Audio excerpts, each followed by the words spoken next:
يا أيها الذين آمنوا صلوا عليه وسلموا تسليما اللهم صل على سيدنا ونبينا ومولانا محمد وعلى آله وأصحابه أجمعين.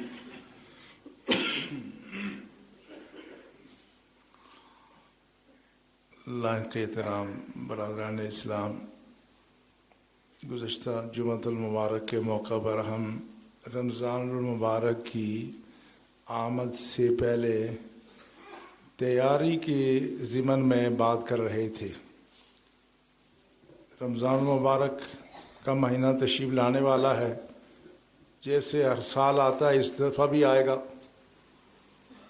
تو صورتحال کیا ہوگی؟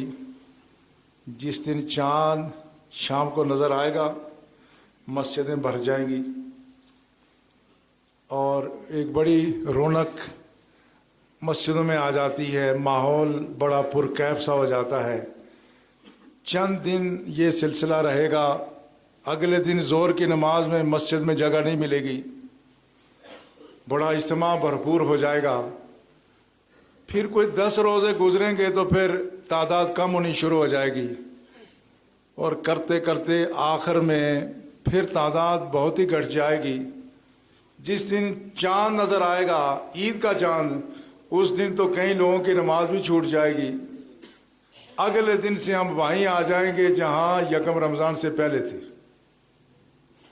تو سوچنے کی بات یہ ہے کہ آخر وہ کیا چیز تھی جس نے ہمیں اس طرح سے تبدیل کیا کہ ہم اچانک نمازی ہو گئے۔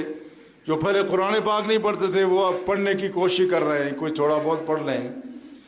اور اب صورتحال یہ ہے کہ پہلے جو فرض نمازیں عشاء کی جس نے نہیں پڑھی وہ آپ تراویح میں 1-1.5 گھنٹہ کھڑا ہوتا ہے۔ اس کے بعد جو ہی شوال کا چاند نظر آیا، عبادت میں کمی آ گئی، اللہ کی طرف سے تراویحیں ختم ہو گئیں۔ جو شخص پہلے 1.5 گھنٹہ عبادت میں مشغول رہتا تھا وہ 10 منٹ کے لیے بھی ابھی تیار نہیں ہو رہا ہے۔ تو آخر یہ ہے کیا بات؟ یہ کوئی کیا مذاق کر رہے ہیں ہم؟ اور ہم نے جو 1 مہینہ اتنی محنت کی ہے، آخر اس کا کوئی ثمر بھی ہمیں ملا یا نہیں ملا؟ یہ وہ بنیادی چیزیں ہیں جس پر سوچنے کی ضرورت ہے۔ اور اگر ہم اس ساری بات کو سمجھ جائیں تو الحمدللہ اس رمضان میں کافی تبدیلی مستقل بنیادوں پر آ سکتی ہے۔ لیکن اگر ہماری نیت یہی ہے کہ نمازیں صرف رمضان میں ہی پڑھنی ہیں، قرآن پاک کو صرف رمضان میں ہی کھول کے دیکھنا ہے، تو پھر کوئی تبدیلی واقع ہونے والی بڑی نہیں ہے۔ اہل ایمان، یہ ہر چیز کا، ہر عمل کا کوئی رد عمل ہے۔ یہ سائنس کی زبان میں جس کو کہتے ہیں نا، ہر ایکشن کا ری ایکشن ہے۔ یہی اصول اور ضابطہ دنیا اخلاق اور روحانیت کے دنیا میں بھی ہوتا ہے۔ ہر عمل کوئی نہ کوئی اپنا نتیجہ ساتھ رکھتا ہے اور اس سے نتیجہ برآمد ہوتا ہے، اور اس کا انسان کی شخصیت پر کوئی نہ کوئی اثر ضرور مرتب ہوتا ہے۔ اور اس میں جس طرح ہمارے مادی دنیا میں بہت ساری چیزوں کا اثر ہوتا ہے اور اثر ختم بھی ہو جاتا ہے۔ ایک شخص نے خدا نہ خواستہ کوئی زہریلی خوراک لے لی، فوراً اس کا اتارا لے لیا، زہر کا تریاق لے لیا، کسی کو کوئی کسی انجیکشن سے ری ایکشن ہو گیا، ری ایکشن کے توڑ میں انجیکشن لگا دیا تو ری ایکشن دور ہو جاتا ہے۔ یہ ہم مادی زندگی میں، یہ طبیعتی دنیا میں ہم اس بات کو دیکھتے ہیں۔ اخلاقی اور روحانی دنیا میں بھی بعض دفعہ یہ ہوتا ہے کہ کسی گناہ کا رد عمل ہم اس کو جس کو کہتے ہیں نیوٹرلائز کر لینا، بے اثر کر دینا۔ یہ بھی ہو سکتا ہے کہ کوئی گناہ کرنے کے باوجود ہم اس کے ضرر سے بچ سکیں، اور یہ بھی ہو سکتا ہے کہ نیکی کر کے ہم اس سے کوئی فائدہ نہ اٹھا سکیں۔ یہ بھی ایک مسلمہ اصول ہے۔ جس طرح ہم مادی زندگی میں کچھ چیزیں استعمال کرتے ہیں، کھاتے ہیں، مگر وہ ہمارا جزو بدن نہیں بنتی، ہمیں وہ چیزیں ہضم نہیں ہوتی، اسی طرح سے یہ عبادت بھی اسی طرح سے آدمی کی باطن کی کیفیت درست نہ ہو تو یہ نمازیں، یہ صدقات و خیرات، یہ حج عمرے یہ جتنے اللہ کے جتنے اوراد ہیں یہ ہمیں فائدہ تو دیتے ہیں مگر زیادہ فائدہ نہیں دیتے. اگر ہماری نیت میں ریاکاری آ گئی, دکھلاوا آ گیا, اور اگر ہم بندوں کے لیے یہ اعمال کرتے ہیں تو نیکی پھر اثر نہیں کرتی. اس لیے اقبال نے کہا نا, میں سربا سجدہ ہوا کبھی تو زمین سے آنے لگی صدا, تیرا دل تو ہے صنم آشنا تجھے کیا ملے گا نماز. یہ کیفیت ہو جاتی ہے.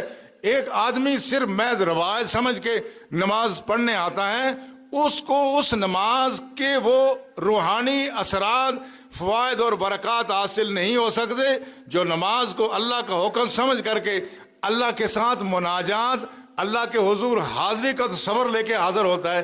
اس کا معاملہ مختلف ہے. اسی طرح سے گناہ بھی آدمی کرتا ہے, لیکن گناہ کے اثر کو بھی آدمی زائل کر سکتا ہے بشرطے کہ اس کو پتہ ہو. اس لیے گناہ کے اثر کو زائل کرنے کے لیے توبہ سب سے مؤثر ذریعہ ہے. اور یہ توبہ جس درجے کی ہوگی یہ عین ممکن ہے کہ ایک آدمی نیک کام کر کے خدا کے ہاں ناپسندیدہ قرار پا جائے, اور یہ بھی عین ممکن ہے کہ کوئی آدمی گناہ کر کے خدا کے حضور اتنا گڑ گڑائے, اتنا نادم و شرمندہ ہو کہ اس کی اللہ کی ذات برائی کو نیکی میں تبدیل کر دے. قرآن میں آتا ہے اولئک الذین یبدل اللہ سیئاتہم حسنات, اللہ کے کچھ ایسے بندے بھی ہیں کہ خدا ان کی برائیوں کو نیکیوں میں تبدیل کرتا ہے. حالانکہ برائی میں نیکی بننے کی صلاحیت موجود نہیں ہے, مگر وہ صلاحیت انسان کی نیت, اس کے ارادے اور اس کی دل کی کیفیت سے پیدا ہوتی ہے. جب آدمی گناہ کا تصور کر کے اس کی آنکھیں نم ہو جاتی ہیں, وہ گناہ اس کے لیے بخشش کا ذریعہ بن جاتا ہے. اس لیے اقبال نے کہا نا, موتی سمجھ کے شان کریمی نے چن لیے قطرے جو تھے میرے عرق انفعال کے, کہ میری آنکھوں سے گرنے والا آنسو یہ رائگاں نہیں گیا. شان کریمی نے میرے آنکھوں سے ندامت گرنے والا آنسو اپنی رحمت کی چادر میں جذب کر کے ان کو موتیوں کے طور پہ لے لیا ہے. اس لیے اہل ایمان ضرورت اس بات کی ہے کہ ہم ان چیزوں پر نظر رکھیں تاکہ نیکیوں کے اثرات کو محفوظ رکھیں اور برائیوں کے اثرات سے ہم اپنے آپ کو محفوظ رکھ سکیں. اس لیے رسول اللہ صلی اللہ علیہ وسلم نے مختلف مقامات پر اہل ایمان کو یہ بات سمجھائی ہے. آپ نے ایک حدیث میں ارشاد فرمایا, ان العبد اذا اخطا خطیئۃ نقطت فی قلبہ نقطۃ سوداء. فرمایا جب کوئی آدمی گناہ کرتا ہے نا تو اس کے ضمیر پر, اس کے دل پر ایک سیاہ نشان پڑ جاتا ہے. فَإِن نَزَعَ, اگر اس نے اس کو کھرچ لیا, جس طرح کپڑے پہ داغ پڑا, اس کو صاف کر لیا, کپڑا صاف ہو گیا. وَاسْتَغْفَرَ وَتَابَ, پھر اس نے استغفار بھی کیا, اس نے توبہ بھی کی, تو پھر کیا ہوتا ہے؟ سَقَلَ قَلْبُهُ, اس کا دل ویسے ہی چمکنا شروع ہو جاتا ہے جس طرح پہلے چمکتا تھا. فَإِنْ عَادَ زِيدَ فِيهَا, اگر وہ پہلا دبا ابھی دور نہیں ہوا تھا پھر دوسرا دبا ڈال دیا تو اس میں اضافہ ہونا شروع ہو جاتا ہے. حتی یالو قلبہ, یہاں تک کہ ایک مرحلہ ایسا ہوتا ہے اس کا ضمیر بالکل سیاہ ہو جاتا ہے, اس کا دل مر جاتا ہے. پھر رسول اللہ صلی اللہ علیہ وسلم نے قرآن کی وہ آیت پڑھی, کلا بل ران علی قلوبہم ما کانوا یکسبون, کہ ہرگز نہیں, ان لوگوں کے دلوں پر زنگ چڑھ گیا ہے. کیوں چڑھا ہے؟ خدا نے زنگ نہیں چڑھایا, بما کانوا یکسبون, یہ ان کے وہ کرتوت تھے جو یہ مسلسل کرتے رہے. اس لیے اہل ایمان اصل معاملہ یہ ہے کہ جو سال کے 11 مہینے ہمارے غفلت میں گزر جاتے ہیں, اللہ ماشاءاللہ سارے غفلت والے نہیں ہیں, اللہ کے حضور حاضر ہونے والے, اللہ کے حضور حاضر ہو کے راتوں کو گڑ گڑانے والے, اللہ کی خشیت میں آنکھوں کو نم کرنے والے لوگ موجود ہیں, سال بھر تلاوت کرنے والے لوگ بھی موجود ہیں. مگر عام رجحان یہ ہے کہ ہمارا جو سال بھر کا جو معمول ہوتا ہے اس نے ہمارے دل کی دنیا کو بہت متاثر کیا ہوتا ہے. اس لیے جب تک اس کے اثرات دور نہ ہوں اس وقت تک یہ روزہ وہ فائدہ نہیں دیتا جس کی ہمیں ضرورت ہے, اس کا فائدہ محدود ہو جاتا ہے. اس لیے میں اس وقت باقی تفصیل کی طرف نہیں جاتا، میں صرف اس کا ایک نسخہ جو رسول اللہ صلی اللہ علیہ وسلم نے تجویز فرمایا، آج ہماری گفتگو بقیہ گفتگو کا عنوان وہی بات ہوگی۔ رسول اللہ صلی اللہ علیہ وسلم نے فرمایا ان هذه القلوب تصدع کما یصدع الحدید اذا اصابہ الماء۔ آپ نے فرمایا لوگوں یاد رکھو، جس طرح برسات کے موسم میں کوئی اگر لوہا باہر پڑا ہو جس پر نمی بار بار پڑتی ہو، جب پانی لوہے پر پڑے تو کیا ہوتا ہے؟ یہ زنگ آلود ہو جاتا ہے۔ فرمایا ان هذه القلوب تصدع کما یصدع الحدید، یاد رکھو جس طرح پانی پڑنے سے یہ لوہا زنگ آلود ہوتا ہے، فرمایا بندوں کے دل بھی زنگ آلود ہوتے رہتے ہیں۔ بندوں کے دل بھی ایسے ہی زنگ آلود ہوتے ہیں جس طرح لوہا زنگ آلود ہوتا ہے۔ صحابہ نے کہا یا رسول اللہ فما جلاؤہا، یا رسول اللہ یہ بھی بتائیں پھر اس زنگ کو دور کیسے کریں؟ فرمایا کثرت و ذکر الموت و تلاوت القرآن، کثرت سے موت کو یاد کیا کرو اور کلام اللہ شریف کی کثرت سے تلاوت کیا کرو۔ اس وقت ہمارا جو موضوع ہے وہ تلاوت کلام اللہ شریف ہے کہ کلام اللہ شریف کی تلاوت اگر آپ تسلسل کے ساتھ اور اس کا معنی اور مفہوم سمجھ کر کے اگر کلام اللہ شریف کی تلاوت کی جانے لگیں، اس کے نتیجے میں آدمی کے دل کی دنیا بدلنی شروع ہو جاتی ہے۔ یہ قرآن ایسی کتاب ہے جس کے لیے اللہ نے ارشاد فرمایا وَنُنَزِّلُ مِنَ الْقُرْآنِ مَا هُوَ شِفَاءٌ وَرَحْمَةٌ لِّلْمُؤْمِنِينَ، ہم نے یہ جو قرآن نازل کیا ہے یہ مومنوں کے لیے شفا بھی ہے اور ان کے لیے رحمت بھی ہے۔ اس لیے کلام اللہ شریف کی کثرت سے تلاوت اور اس کے مفاہیم کو اگر کوئی آدمی سمجھ کر کے اس کی تلاوت کرے، یہ قرآن پاک انسان کی زندگی کو آہستہ آہستہ تبدیل کرنا شروع کر دیتا۔ اس لیے یہ آج کی بات نہیں ہے، جب قرآن نازل ہو رہا تھا ہم تو اللہ کے فضل و کرم سے مسلمان ہیں، ہم مشرک نہیں ہیں، ہم بتوں کے پوجنے والے نہیں ہیں، ہم ان بہت ساری خرابیوں میں مبتلا نہیں ہیں جس میں عرب کا معاشرہ مبتلا تھا۔ لیکن صورتحال کیا تھی؟ جب یہ قرآن نازل ہونا شروع ہوا اس نے اہل عرب کی دنیا کو تبدیل کر دیا۔ یہ قرآن اللہ کا کلام ہے، اس کو محبت سے پیار سے آدمی پڑھے، اس نیت سے پڑھے ہم نے اپنے خالق و مالک کو نہیں دیکھا، ہم نے رسول اللہ صلی اللہ علیہ وسلم کی زیارت نہیں کی، تو اب ہم اپنے رب کا قرب کیسے حاصل کریں؟ یہ دیکھ لیں کہ ہم اللہ کا کلام پڑھ رہے ہیں۔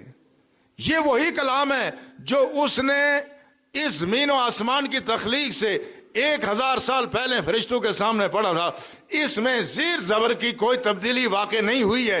اس لیے یہ قرآن اگر پڑھا جائے محبت سے پڑھا جائے، پیار سے پڑھا جائے، یہ کوئی ناول نہیں ہے، یہ نسخہ ہدایت ہے۔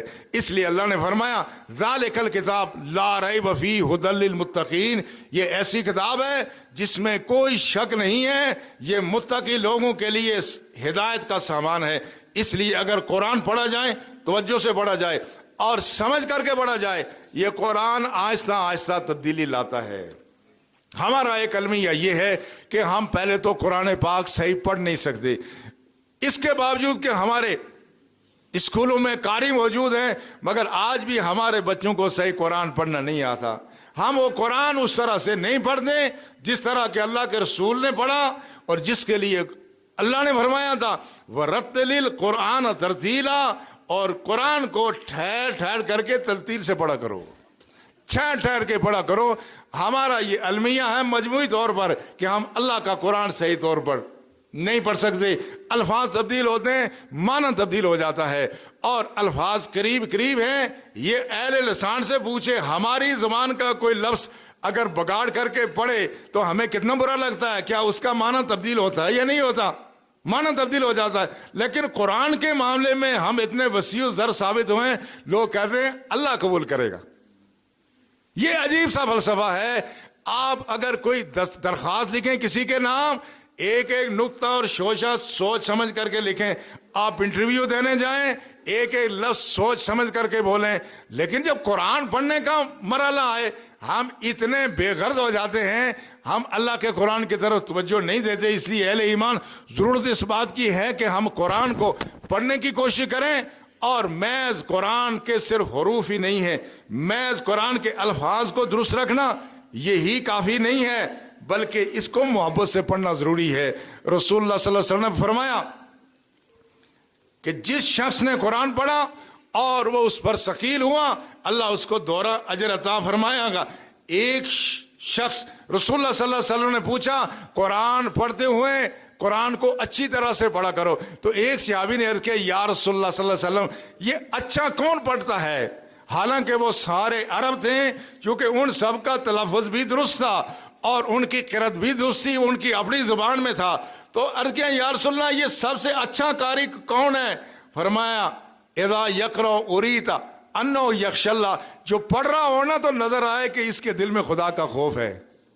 یہ نہیں کہ ہم جس طرح ختموں میں قرآن پڑھتے ہیں سر ننگا پاؤں پھیلائے ہوئے اور ٹیک لگا کر کے ہم پڑھتے ہیں، نہیں ایسے قرآن صاحب قرآن جس طرح قرآن پڑھتے تھے، حضرت عائشہ کہتی ہے جب یہ قرآن قلب نبی پر نازل ہوتا تھا ایسا لگتا تھا جس نے رسول اللہ کے سینے میں ہانڈی ابل رہی ہے، ایسا قرآن۔ یہ تو نازل ہونے کی کیفیت تھی، اور جب اللہ کے رسول پڑھتے تھے تو کیا کیفیت تھی۔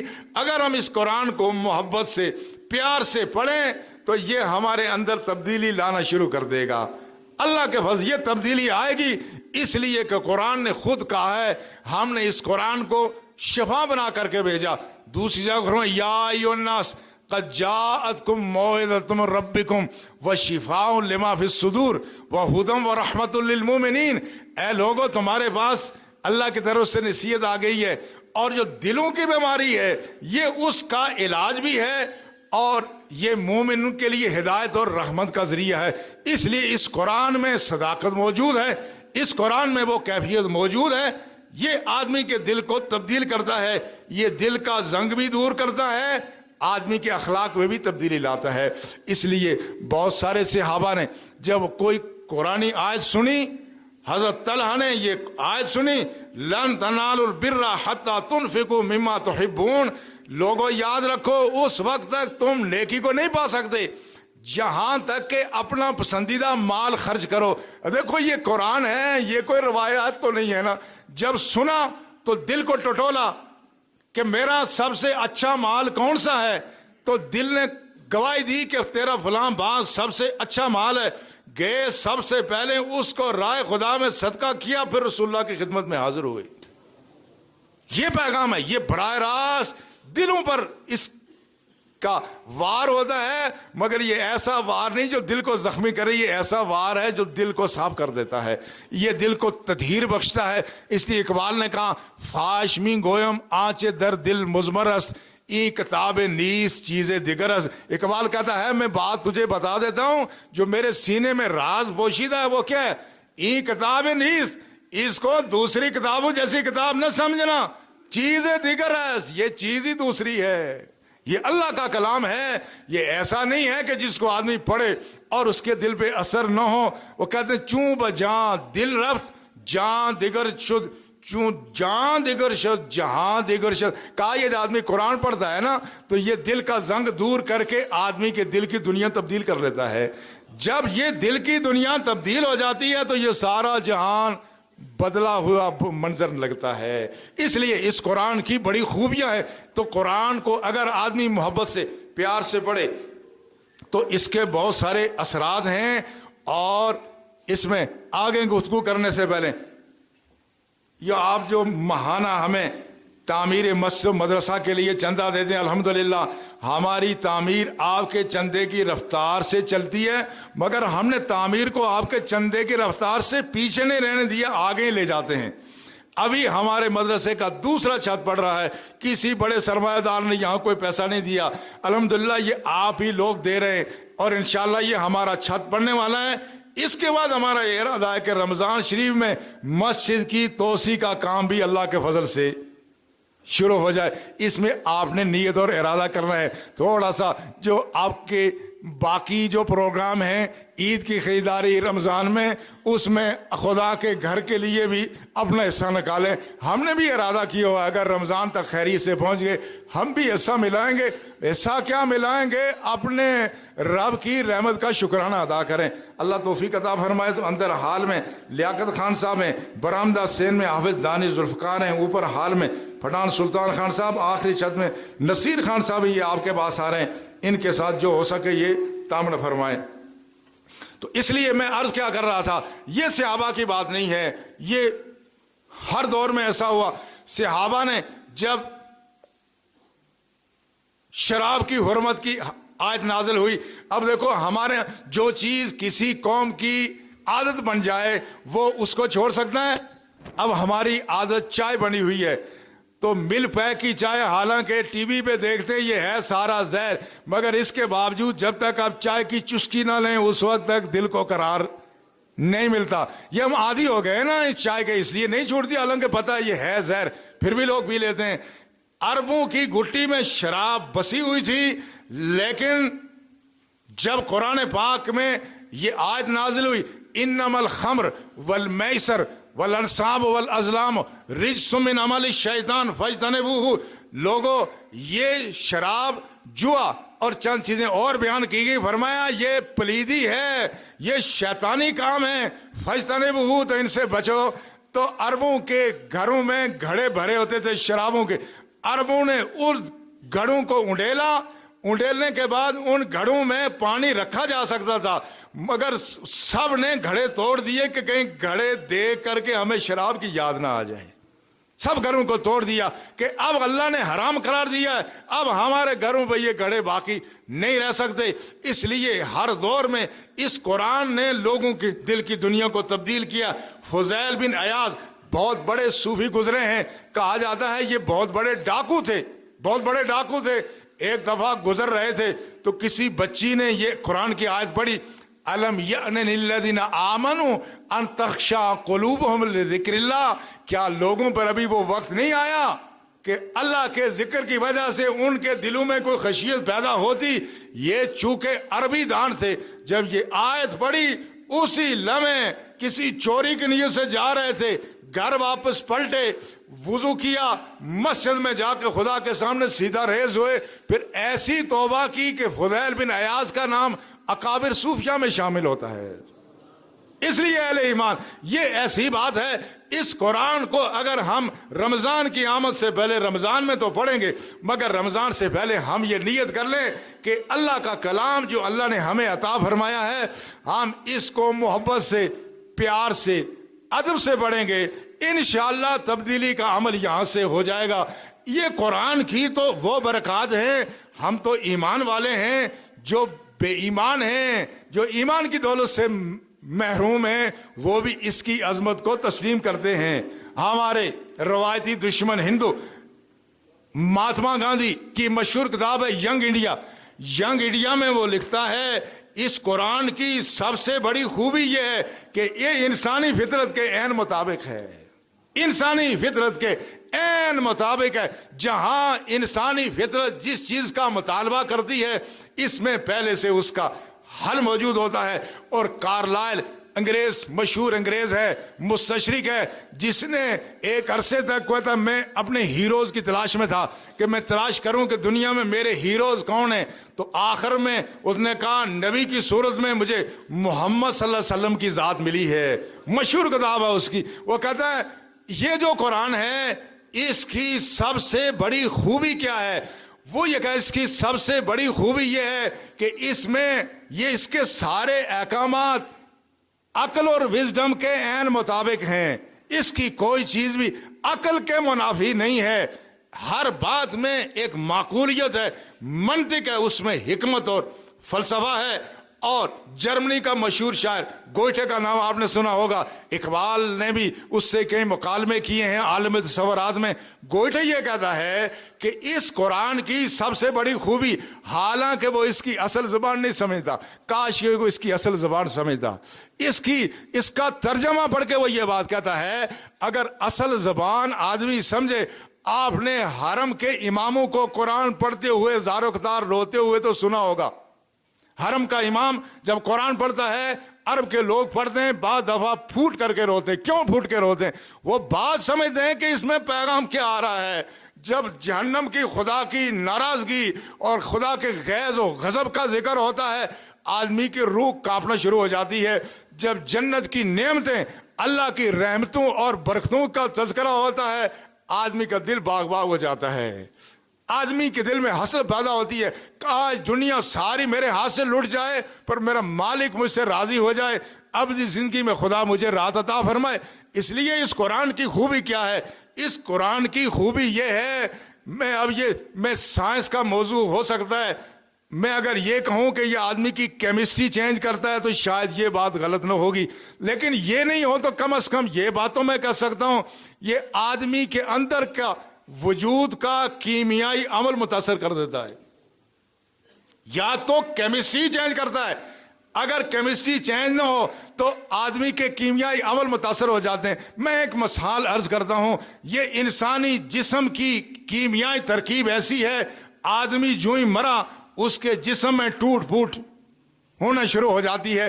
ٹوٹ پھوٹ کا آغاز کہاں سے ہوتا ہے؟ کہتے ہیں سب سے پہلے ٹوٹ وہ انسان پر جراثیم موت کے بعد حملہ کیا کیوں کرتے ہیں؟ آپ نے دیکھا ہو کوئی چیز زندہ ہو تو چیونٹی بھی اس کے پاس سے گزر جاتی ہے، جو ہی اس کے جسم سے جان نکل جائے چیونٹیاں آ کے لپٹ جاتی ہیں۔ یہ چیونٹیوں کو بھی پتہ ہے، یہ جسم کا ایک الگ عمل ہے کہ پتہ چل جاتا ہے جانوروں کو بھی یہ زندہ ہے یا یہ مردہ ہے۔ تو ہوتا کیا ہے؟ سب سے پہلے جو انسان پر موت کے بعد جو حملہ ہوتا ہے وہ اس کے نتنوں سے اور اس کے منہ سے جراثیم داخل ہوتے ہیں۔ یہیں سے سب سے پہلے انسان کی جسم پر جو ٹوٹ پھوٹ کا، اس کے گلنے سڑنے کا جو عمل ہے، اس کا آغاز یہاں سے ہوتا ہے۔ مگر جو زبان ہمیشہ رب کے ذکر میں تر رہی ہے، ایسی زبان جس نے ہمیشہ جب یہ زبان کھلی، اللہ کا قرآن پڑھا، اللہ اپنے قرآن کی عزت کرتا ہے، قرآن کی وجہ سے صاحب قرآن کی بھی عزت کرتا ہے۔ ایسا شخص جس نے کثرت سے کلام اللہ شریف پڑھا، یہ عین ممکن ہے کہ اللہ کی ذات قبر میں یا تو اس کو قرآن پڑھنے کی اجازت دے گی یا اس کو قرآن سننے کی اجازت دے گی۔ یہ اپنا اپنا مرتبہ ہے، ایک اصول فارمولہ نہیں ہے۔ بندوں کا اخلاص اپنے اپنے درجے کا ہے، ان کی محبت اور پیار اپنے اپنے درجے کی ہے، مگر جس کی جتنی محبت ہوگی اس کی چاہت کے مطابق، جو چاہے گا میں قرآن پڑھوں خدا اس کو قرآن پڑھنے کی اجازت دے گا، جو چاہے گا میں قرآن سنوں خدا اس کو قرآن سننے کی اجازت دے گا۔ حدیث شریف میں آتا ہے رسول اللہ کے صحابہ تشریف لے گئے، ایک مقام پر خیمہ گاڑا، تو اس خیمے کے نیچے سے دیکھا زمین سے، شاید میں نے حدیث بیان کی ہوگی، تو سورہ ملک پڑھنے کی آواز آ رہی تھی۔ صحابہ پریشان ہو گئے، آدمی کوئی نہیں ہے، زمین سے سورہ ملک کون پڑھ رہا ہے؟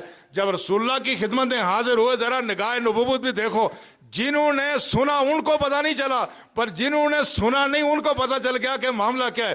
فرمایا ہے المانعۃ المنجیہ، فرمایا یہ جو سورہ ملک ہے یہ اللہ کے عذاب اور قبر کے عذاب سے نجات دلانے والی ہے۔